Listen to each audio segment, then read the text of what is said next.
আসসালামু আলাইকুম। আপনারা যে যেখানে আছেন আপনাদের সবাইকে স্বাগত জানাচ্ছি আমার চ্যানেলে। অস্ট্রেলিয়ার বিপক্ষে ওয়ানডেতে দারুণ খেলার পর এবার শুরু হচ্ছে টি-20 সিরিজ। টি-20 সিরিজে বাংলাদেশ কেমন করবে সেই বিষয়ে আলোচনা করব।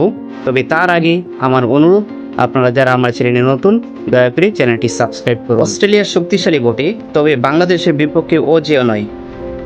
অস্ট্রেলিয়া দল 2005 সনে বাংলাদেশের বিপক্ষে ওডিআই ম্যাচে হেরেছে, 2017 সনে টেস্টে হেরেছে, 2021 সনে টি-20তে হেরেছে। আইসিসি র্যাঙ্কিংয়ে টপ 10-এ থাকা সব দলের বিপক্ষে ওয়ানডে খেলায় বাংলাদেশের সিরিজ জয় থাকলেও শুধু বাকি ছিল অস্ট্রেলিয়া। অস্ট্রেলিয়ার বিরুদ্ধে আমরা কোনো সিরিজ এই পর্যন্ত জিততে পারিনি, কিন্তু সেই কাজটি এবার করে ফেলেছে টাইগাররা। ওয়ানডেতে আমরা 2-1 ম্যাচে তাদের বিরুদ্ধে জিতেছি। ওয়ানডে জয়ের পর এবার টি-20 সিরিজ জয়ের পালা। তবে জয়ের সাথে কিছু ভয়ও রয়েছে।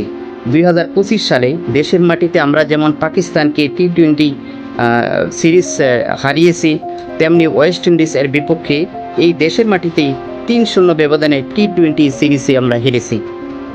এবারে ভয়কে জয় করতে হবে তানজিদ হাসান তামিম, সাইফ হাসান, লিটন দাস, তৌহিদ হৃদয় এবং শামীম হোসেনদের। তাদের ব্যাটিংয়ে গর্জে উঠতে হবে, তাহলে কেবল অস্ট্রেলিয়াকে হারানো সম্ভব। বোলিংয়ের পাশাপাশি বাংলাদেশের ব্যাটিংটাও যদি একসাথে জ্বলে ওঠে, তাহলে এবারই অস্ট্রেলিয়ার বিপক্ষে টি-20 সিরিজ জয় সম্ভব বলে আমি মনে করি।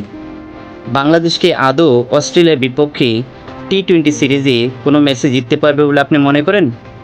আপনি কমেন্টে জানাতে পারেন।